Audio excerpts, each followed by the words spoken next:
توجہ کیجیے گا، نبی صلی اللہ علیہ وسلم فرماتے ہیں وَرَجُلٌ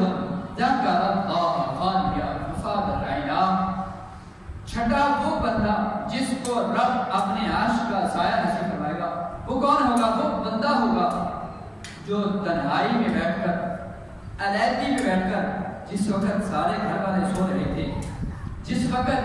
سارے گھر والے خواب غفلت کی نیند سوئے پڑے تھے، وہ اٹھا اور اٹھ کر وضو کیا، وضو کر کے مصلی بچھایا، مصلی پہ بیٹھ کر کچھ رکعات نفل پڑھے، نفل پڑھنے کے بعد پھر اپنے گناہوں کو یاد کر رب کی بارگاہ میں گریہ زاری کرنے لگا، اپنے رب کی بارگاہ میں معافیہ مانگنے لگا۔ نبی صلی اللہ علیہ وسلم فرماتے ہیں اللہ کا ذکر کرتے کرتے ففاضت عیناہ، اس کی آنکھیں بہہ پڑی، اس کی آنکھوں سے آنسو چھلک پڑے۔ اللہ کے محبوب علیہ الصلوۃ والسلام فرماتے ہیں قیامت کے دن اللہ اسے بھی اپنے عرش کا سایہ نصیب کرے گا۔ اور جہاں پھر دوسرا فرمان پڑھ کر اور سن کر اپنے ایمان کو تازہ کیجیے، نبی علیہ الصلوۃ والسلام نے یہ نہیں فرمایا کہ یہاں وہ اتنا روئے کہ اس کا مصلی تر ہو جائے، مصلی بھیگا ہو جائے،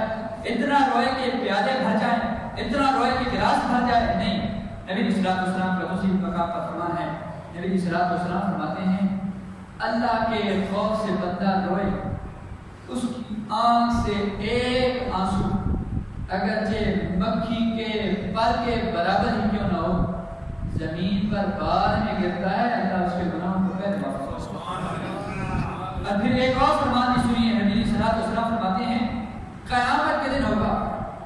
رب کی بارگاہ میں ہماری آنکھوں کے بارے میں سے ایک بات جو خوف خدا کے وقت، جو اللہ کے ڈر سے تمہاری آنکھوں کے اندر اتنا آنسو نہ آیا کہ زمین پر گرتا، اتنا آنسو نہ آیا کہ اس سے جو ہے تمہارے رخسار پر گرتا، بس اتنا ہوا رب کے خوف سے تمہارے آنکھ کے بالوں میں سے ایک بال کی جڑ بھیگی ہو گئی، وہ بھیگی ہو گئی،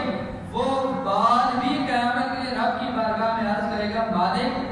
یا مجھے اس آنکھ سے نکال دے یا اس آنکھ کو جنت عطا کر دے۔ نبی علیہ الصلوۃ والسلام فرماتے ہیں رب اس بات کی اس بات کو منظور کر کے اس بات